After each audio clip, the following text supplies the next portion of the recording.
because we are one with reality. We don't want to destroy ourselves. And everything is ourselves. So I'm going to loop this back for a sec. We'll have a larger conversation in a second. The reason that self-love is so hard, again, number one, is because admitting that we're in pain because we don't understand ourselves and what we were taught about reality is incorrect is super scary. Most of us would rather believe that we understand ourselves, we know why we're in pain, we know why we self-sabotage, we know why we cope, we know why we scapegoat.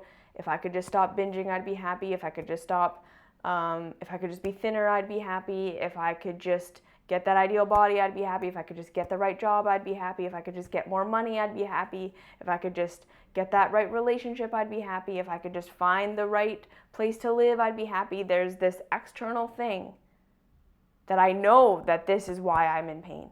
Because it's so obvious. It's so obvious that this thing is the reason I'm in pain, right? Like, who wouldn't be in pain when they don't have a partner? Who wouldn't be in pain when they're overweight? Who wouldn't be in pain when they don't know how to eat healthy? Who wouldn't be in pain when they don't have enough money to pay next month's rent? Obviously, that's the problem. That's very clearly it. And then we take that and we say, it's my fault that this thing is happening. Right? It's just, what's wrong with me that I keep sabotaging my relationships? What's wrong with me that I keep choosing the wrong guy? What's wrong with me that I can't stick to the diet? Right? I know what the answer is. Get the relationship, get the body, get the job. And what's wrong with me that I keep fucking it up? We're at this shame and guilt place where we believe our problems are our fault because that gives us a sense of power. And we got to understand that. We stay in self-hate. This is my fault. I'm doing something wrong. If I could just be better, do better, get my life on track, what the fuck is wrong with me? We stick with that. We hold on to that. Because it gives us a sense of control. It gives us a sense that, again, I know why I'm unhappy, and I know what the solution is. I know what to do. I'm in control here. I'm not a victim. And I have this hope for this way out, like what we were talking about with the celebrities. Once they get it, they're more depressed than ever because now they no longer have that hope, that carrot on a stick that keeps them going, telling them you're going to be happy one day when you get this thing. And we sabotage ourselves and make it so that we never actually achieve what we think was going to make us happy. Because anytime we get close to it, we start to see it's not making us happy. It's not actually changing things. I'm actually feeling worse than ever now that I'm becoming closer to my goal. You know, there's the little high of achieving it, but then there's that feeling of like, oh, well, now I still have this pain and I don't have anything to scapegoat it onto. I don't have anything to run towards. I don't have anything to work on. That doesn't feel good. Sabotage it. So I can be like, oh, okay, I can start again from the bottom. It's going to be good when I get the body, right? We get 5 pounds away from our goal weight. And we start to feel like all of life is still the same. Still married to the same person, still in the same job, still feel that gnawing sense of awfulness on the inside. So we binge. We fall off the diet. We go do something crazy. So we can be like, oh, well, I'm just unhappy because I fell off the diet. And it was working, and I'll just get back on that diet, and everything was great, and then I'll get to my goal weight, and I'll be happy. No, you won't. You sabotaged it for a reason. Because you could tell it wasn't going to make you happy, it wasn't working, and then your hope for having the answer to make you happy goes away. You sabotage the relationship, it's getting too good, it's getting too close. Because what happens if you find that love and you get it and you're still not happy? You get the job, you get it, you got it, you're the CEO, you're super successful. You send that ridiculous email that gets you in trouble and you get fired. Why? Because you don't actually want to be there. Because you got the thing that made you happy and you're still not happy. And now you don't have a carrot on the stick. So this is why we hold on to what we think is going to make us happy and blaming and shaming ourselves that we can't get ourselves to do it. We don't want to love ourselves for who and what we are right now. Because who and what we are right now is in pain. Who and what we are right now is in pain and doesn't know how to get out of the pain. Who and what we are right now thinks we have the answer and we don't. And what actually happens when we start to love ourselves, again, is we start to first come into awareness of how our perception of reality is wrong. And I can speak to this so much. Being raised by a narcissistic mother who taught me that the right way to be is to be as quiet as possible, to need as little as possible, that everything has to be a manipulation. You have to earn every amount of love and care and time that someone is going to give you. So I learned that the only way I was allowed to have people around me, a need that I have, was to be offering something. And that got me to a point of being completely exhausted 24/7. Because I need community like every other person on the planet. We all need social interaction. That's not a want, that's a need. But the way that I was trained to get it, through helping, meant that I could never just be with someone, hang out, play a board game. It would drive me crazy. I would feel completely insane if we weren't having a deep, in-depth, heart-to-heart conversation. I would be having an anxiety attack. Because in my worldview, I'm not providing something, the person's going to go away. Because that's how it was in my childhood. If I wasn't doing something for my mom, she wanted to be by herself. I needed her to be with me. The only way I could get her to be with me was to be providing something for her. Otherwise, I was alone. So I had to be constantly on. And of course that drove me to exhaustion over and over and over again, because no one can be constantly on. But again, I didn't know how to get my needs for social interaction met any other way, because my perception of reality was totally fucked with. So when I started to recognize, like, why are you driving yourself so hard?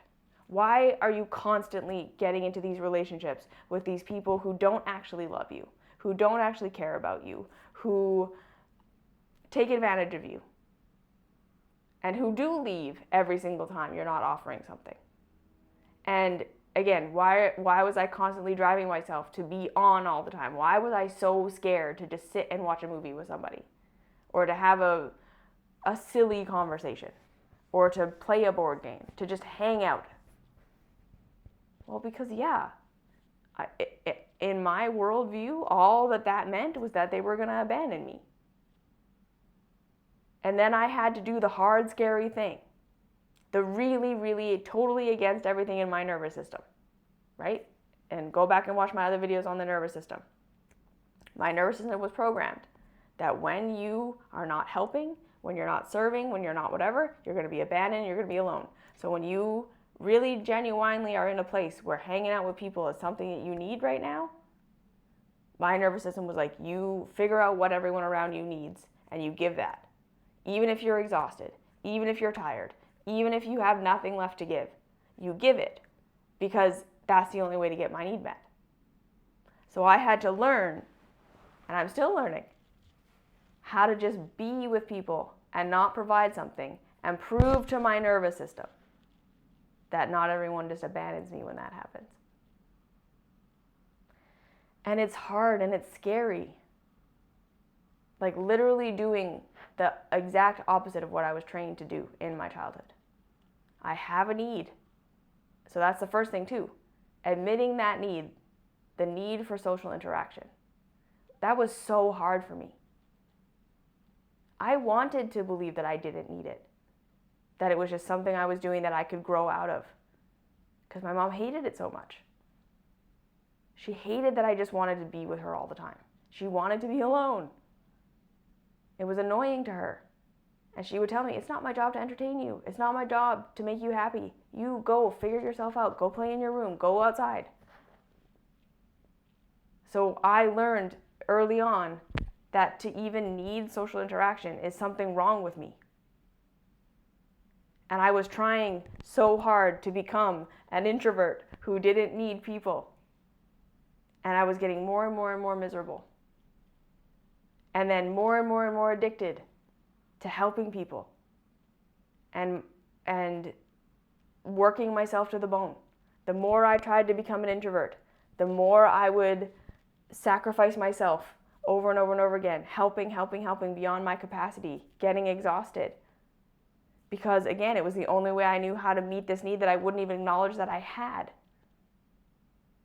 So self-love started with, okay, I'm working myself to the bone over and over and over again. I have codependent relationships with my clients.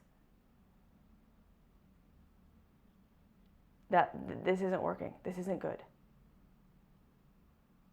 Admitting that and being like, okay, I'm not going to be happy when I have a huge following and all of these people, because that's not what I actually want. I think that that's what I want. I think I'd be happy if I was more successful in helping more people. But clearly, the more people I have to help, I'm not getting happier. And that doesn't mean this isn't part of what I'm here to do. It's just my whole paradigm about it was incorrect. And I just wanted to hold on to, it's your fault. It's your fault you're unhappy. It's your fault you can't get people to love you. There's something wrong with you. You're weird. Instead of, no. It's not your fault. You have a weird way of interacting with people because of your childhood. Because you were trained, this is how you have to be in order to have interaction. You were trained you're not allowed to want interaction. You're supposed to be completely able to be by yourself unless you're providing for someone. That's the right way to be. And like I say, I wanted to blame myself and hate myself that I couldn't be that person, instead of admitting that no, just what I was taught was really wrong. What I was trained to believe about myself in reality was wrong. And so now, right, again, that then led to, okay, well then what is a relationship? What am I supposed to be like in a relationship? And then, okay, let myself just play a board game with someone and not help them? And my nervous system was just like, oh my God. No, we're gonna die. This is horrible. This is so scary. Anxiety through the roof. And I had to say, okay, I see why this is happening. Because I really believe this person is going to go away if I'm not doing something for them. And I would even see, right, I started to look into my own patterning, and it got to the point where when I would wake up tired, I would be in anxiety. Because it's like, if I'm feeling like I can't be on, before it even happens, before someone's even in my environment, I'm like, I'm going to be abandoned. So before it would even happen, anytime I was sick, anytime I was tired, I was like in a state of such deep anxiety. Because it was like, I don't have the strength to provide something. If I can't provide something, I'm going to be abandoned and alone, and I don't want to be abandoned and alone. So all of this self-hate that I had around being weak, being tired, being sick, I hated it because in my worldview, that was what was preventing me from getting what I wanted, from getting what I needed. Because the only way I knew how to get what I needed was in a self-destructive way. So this is why we hold on to self-hate. Because whatever we're doing right now is the only way we know how to meet our needs. And we have been trained that our needs are wrong. We have been trained that we're not supposed to have our needs. We have had our needs neglected. We don't understand what we need and what we want. And so our coping mechanisms, our self-sabotage, and our scapegoats are the way we are getting our needs met right now. So if you want more on that, go back and watch my video that I talked about my coping mechanisms and how they saved my life. That was how I was getting my needs met. And true self-love, again, is about embracing everything we think is wrong with us right now. And saying, this isn't what's wrong with me. This is how I'm meeting needs that I don't understand, that I don't know about, or that I have been told for my entire life I'm not supposed to have. And so actual self-love is going to be saying, I have this need. This need is real. It's never going away. It made my caregivers reject me and abandon me. And now as an adult, I have to own it and learn how to get it met and love myself while I do it. Because this is the other reason self-love is so hard. Self-hate is so easy because we're codependent. We learned that our needs get met from outside of us, that there is no way of meeting a need from the inside, because that is how it was in our childhoods. Our parents met our needs. Our needs got met from outside of us. We never grew into people who could understand our own needs for ourselves and start to get them met for ourselves. We stayed codependent. So the entire world is codependent with the rest of the world. Most all relationships are codependent relationships. You do this for me and I'll do this for you. You perform for me in this way, I'll perform it for you in this way, and we'll covertly get each other's needs met through that.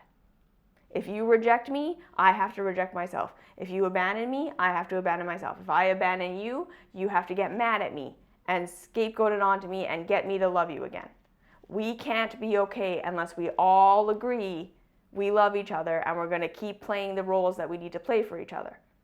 That's consensus reality pleasure. People approve of you because you're who they want you to be. You approve of others because they're who you want them to be. They are fulfilling the role for you that you don't know how to fulfill for yourself. You're fulfilling the role for them that they don't know how to fulfill for themselves.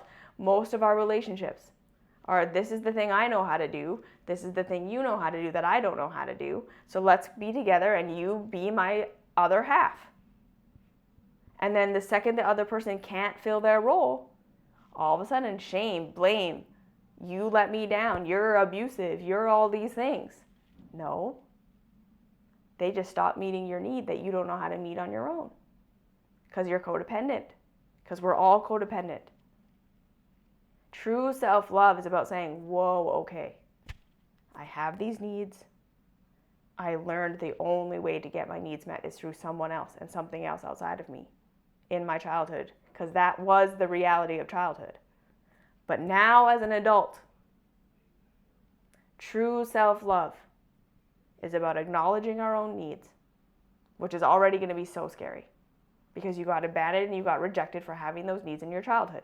So it's programmed and wired into your nervous system that to admit that, to want that, to go for that, is to be abandoned, rejected, and therefore not provided for. But now you're an adult who can provide for yourself. Everyone can reject you. Everyone can abandon you. And you could still figure out a way to survive because you're an adult now. So learning to first embrace that I actually wanted community and to hang out with people in a way where I wasn't having to meet a need for them was already so scary. Because I even thought that admitting that meant I was going to be abandoned by everybody. I was never going to get my need met because the way that I needed it was wrong. Was inherently the reason I wasn't going to get it met.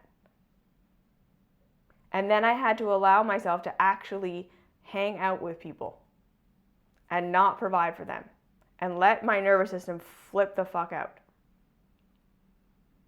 Telling me they're going to hate you, they're going to run away, what are you doing, what's wrong with you, you got it, blah, blah, blah, blah, blah.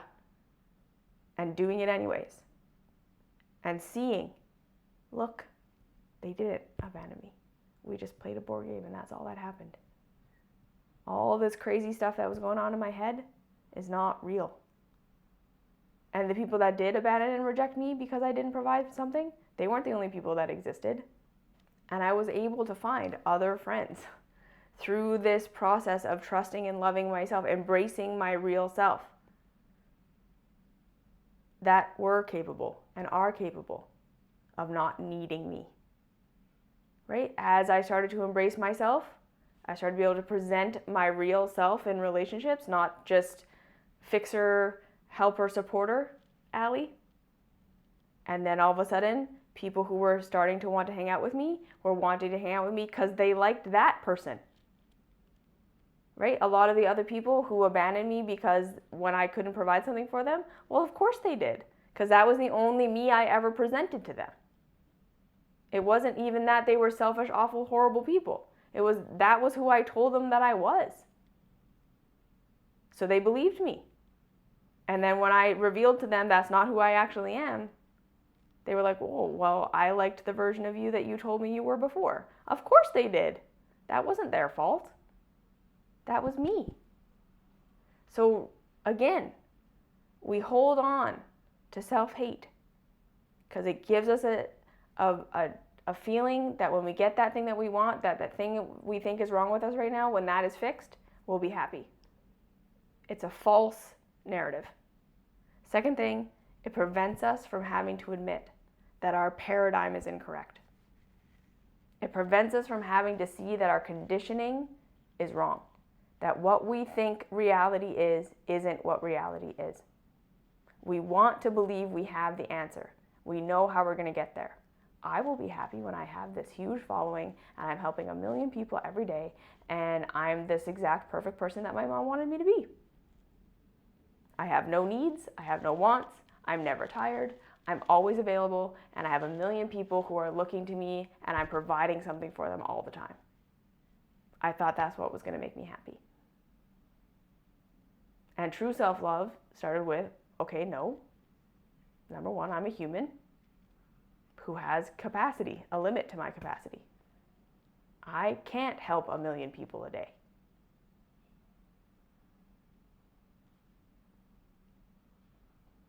And that was like, whoa, oh no.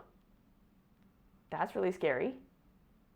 And, okay, second thing, I want some relationships that are not revolving around me providing something. That's also really scary because I was really trained to believe that's not a thing. And that makes me evil, and that makes me selfish, and that makes me spoiled. And what's wrong with me that I can't just be on all the time? And why can't I just be fine alone if I can't be providing something? Right? I had to then question, like I say, my entire worldview, my entire paradigm of what is and isn't right and true and good and bad. And I'm going to talk about more in the next video about taking responsibility for myself. Because that's the second thing, the next thing, the last thing. In true self-love, we start to take responsibility for ourselves, where we say, I was programmed and I was conditioned. I didn't choose any of my scapegoats. I didn't choose my self-sabotage. I didn't choose all the things that I'm doing that are seemingly causing me pain and damage, because these are the things that are getting my needs met that I don't understand because of the way that I was raised. I don't understand my needs because of how I was raised. I don't understand how to get my needs met because of how I was raised. And that can just be because society doesn't understand, right? I might have had the most loving, caring, supportive parents in the world who just also don't understand how reality works, who taught me wrong. Not because they're mean or evil. They tried their absolute best. They gave everything they could give because they wanted to and they loved me so much.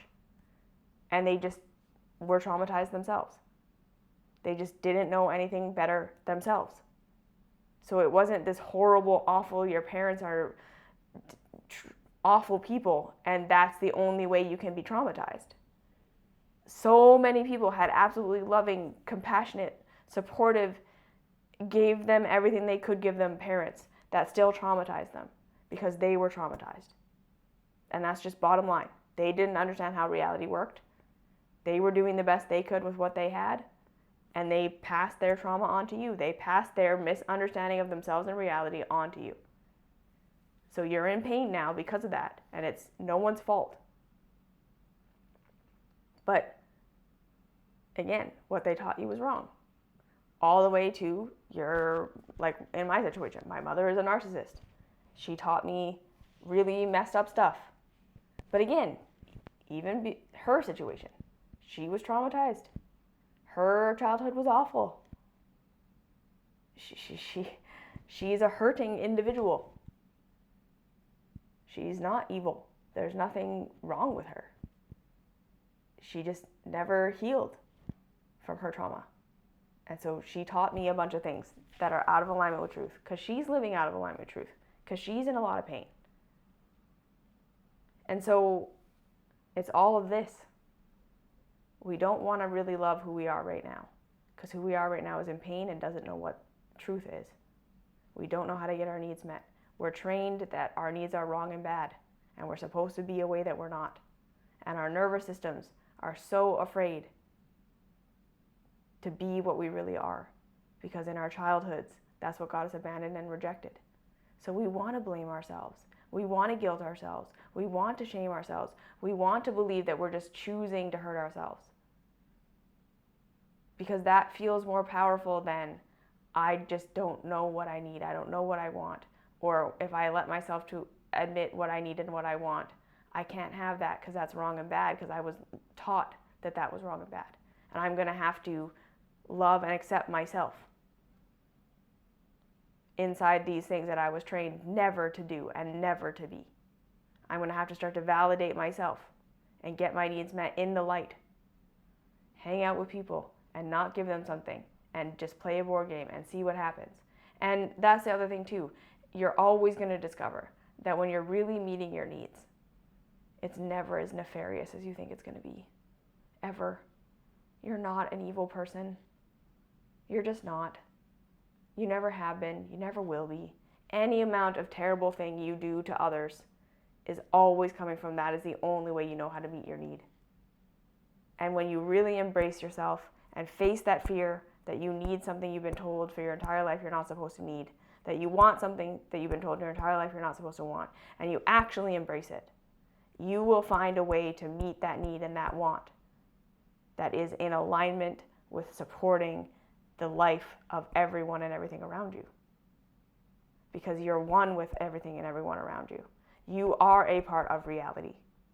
So you cannot operate outside of it.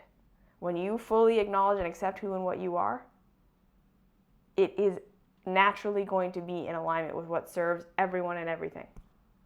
And we don't need any more evidence of that. Look at the world.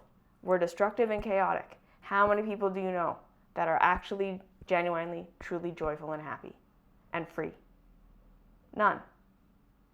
The people who are at the top with all the money and all the power, they're not joyful and free. They're the most miserable of all of us. So why are we so afraid that if we acknowledge what we really want, that we're going to become selfish and awful? The most selfish and awful people are the most miserable, not getting their needs met people. So it doesn't make any logical sense to think that when we get our needs met and we're really acknowledging who and what we are, that we're going to be selfish and awful, when the most selfish and awful people are the people who are not getting their needs met.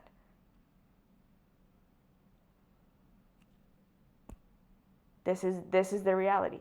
The more we're not getting our needs met, the more we're selfish and awful. The more we're destructive, chaotic, out of alignment with how reality works. The more we acknowledge our true selves and face what we really want and what we really need, and actually learn to get those needs met in alignment with real reality, the more it's like what you want and what you need and what feels good is at the same time what is the best thing for everyone and everything. You don't need to try and figure it out. You don't need to try and figure out how I'm going to serve the world. You actually start to discover what your real needs are. You actually start to discover how to get them met. You're going to be creative. You're going to be compassionate. You're going to be independent. You're going to be strong. You're not going to overextend yourself. And all of these things serve everyone.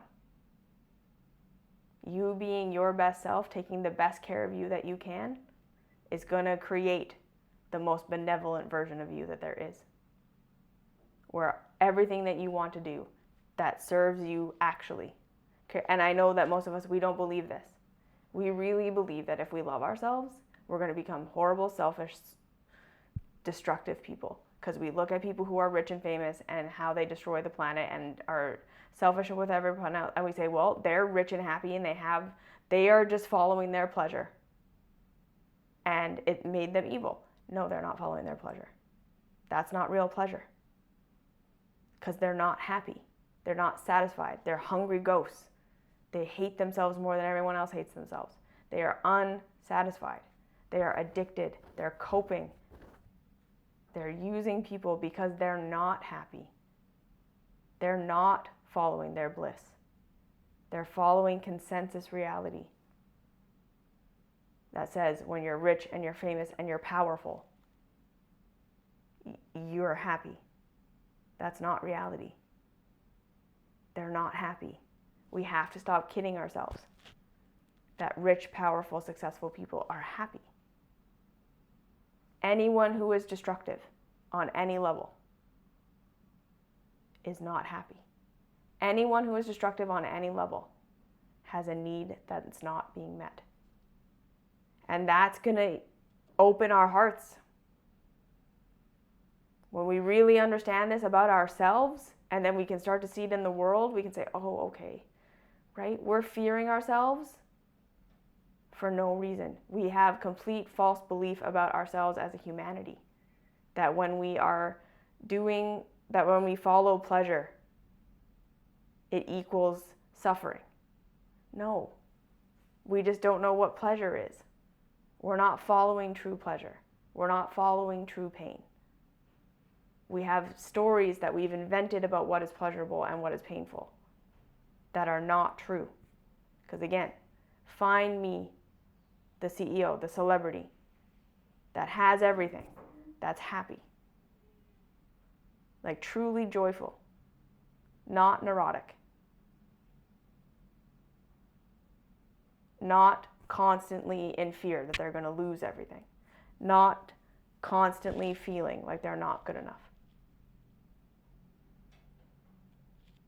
You're not going to be able to find that person because it doesn't exist.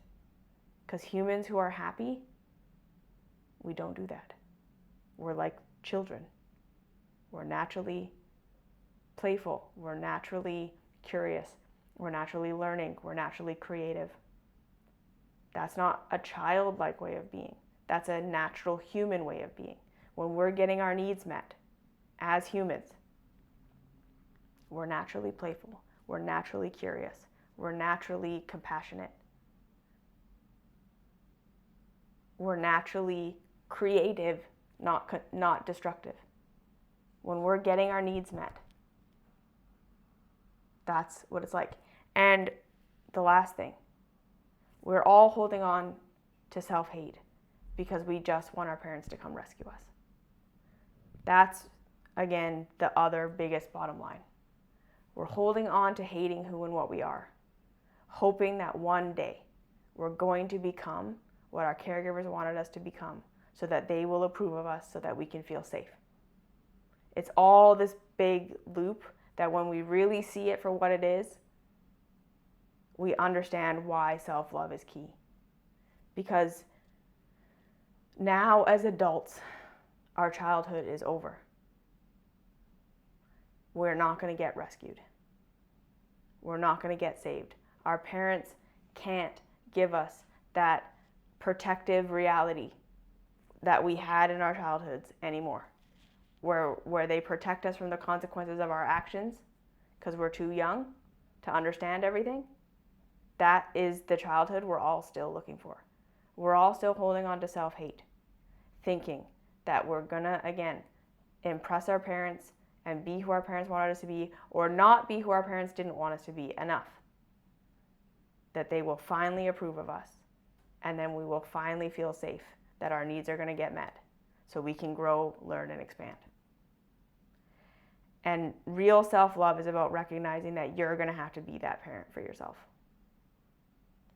You are going to have to be the one that learns to accept who and what you are, to make yourself feel safe in this life right now, to be the one who says, okay, I have your back. I will figure out how to feed you. I will figure out how to clothe you. I will figure out how to meet your needs, even if no one else does. And that is the hardest, scariest thing about true self-love, is that you let go of the childhood mentality of, if I just become what everyone around me wants to be, that I will be loved enough to be safe. You become your own safety, your own parent, your own resource. And like I said, we'll talk about this more in the next video of taking responsibility for yourself. Because that's really what self-love is. It's about saying, I'm an adult now. My childhood is over. My parents aren't coming. Mom isn't coming. Dad isn't coming. I can figure this out now. I can love myself. I can embrace myself. I can be myself. And figure out how to get my needs met, even if no one else approves. Even when it doesn't feel like that right now. Because that's the other thing. We want to hold on to self-hate, because we're hoping that we will one day be loved by everyone else through hating ourselves. That's what we're doing. We're still codependent, believing that love and provision comes from the outside. And if we are unliked by other people, we're not safe. So we hate ourselves to try to be what everyone around us wants us to be, because that to us is safety right now. So when we really get on to self-love, we start to recognize that self-love makes us feel safe. And then we start to figure out that we right now are trapped in childhood, that we still feel completely helpless and like we can't figure anything out by ourselves. We don't know how to take responsibility for ourselves. We're still just waiting. We're trying to perform so that someone else will rescue us.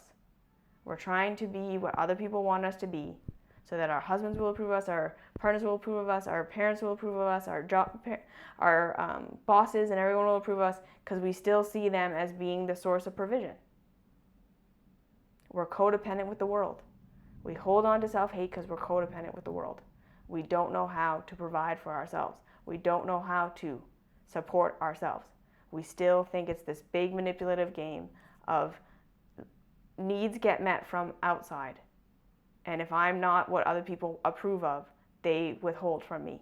And that's the game humanity is playing. That's not reality. When you actually love yourself, yeah, people aren't going to like you. People are going to reject you. You're going to be abandoned, 100%. But you're an adult now. It doesn't mean what it meant in your childhood, where when your parents reject you, you can't provide for yourself. Now you're an adult who can provide for yourself. You can be rejected, you can be abandoned, you can be all of these things and still get your needs met because you're resourceful. And when you love yourself, you will be more and more and more resourceful, less and less and less codependent. And then you can actually have real relationships, real love with yourself and with others. That's not based on need. You grow out of the infancy that says, I can't meet my needs, I have to manipulate myself in order for other people to approve of me so that they will meet my needs. That is why self-love is so hard, because it's a completely separate paradigm. I will learn to meet my own needs. I don't need others to meet them for me. So who am I really? We're letting go of I'm hating myself so that I will become what everyone around me approves of so that they will meet my needs. That's childhood paradigm. Adult paradigm is I'm going to embrace myself so that I can learn from reality itself how to meet my needs. And then live from there. It's not based on human approval. It's based on reality approval. And true pain and true pleasure will guide me. It's a whole different paradigm. So that's why it's so hard. We're letting go of child view of if I'm just the right kind of person, everyone will love me and I'll get my needs met. Into how do I meet my own needs through learning from real reality. Okay? So that's that. I'll see you in the next video on taking responsibility. Until then, have a great day.